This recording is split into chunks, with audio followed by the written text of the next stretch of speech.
Саламатсыңарбы кымбаттуу балдар? Бүгүнкү темабыз келечектеги курулуштардын табият менен байланышын сүрөттөп же күлүмдүү чагылдыруу. Сабактын максаты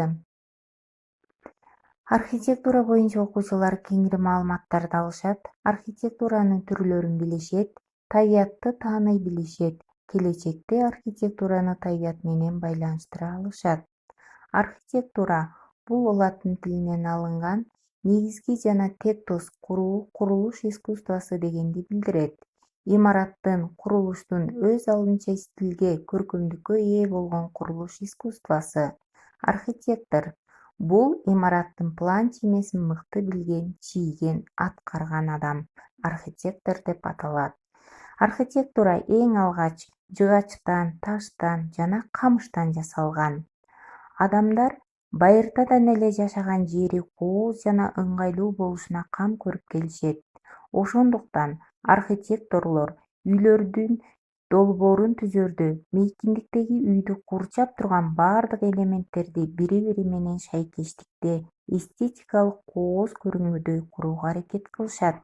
Мисалы, Кыргыздын боз үйүн алсак, бул боз үй дагы архитектурага кирет. Бул көчмөн калктардын жашаган турак жайы. Ал үстүнөн койдун жүнүнөн жасалган кийизден тигилген үзүк, туурдуктар менен жабылат. Эч кандай фундаментсиз эле курулган. Кийиз жабуулар жылуулукту жакшы сактап, боз үйдүн ички жасалгасын көрктүү кылып турат. Бардык эле үйдүн ички имараттын сырткы көрүнүшүн экстерьер, ал эми ички көрүнүшүн интерьер деп атайбыз. Мына балдар, силер архитектура менен тааныштыңар, эми силерге тапшырма. Үйдөн Кыргыздын боз ийин тартабыз, аны экстерьер тышкы көрүнүшүнөн жана интерьер ички көрүнүшүнөн чагылдырып эки вариантта тартасыңар. Эмки сабактан жолугушканга чейин саламатта калгыла.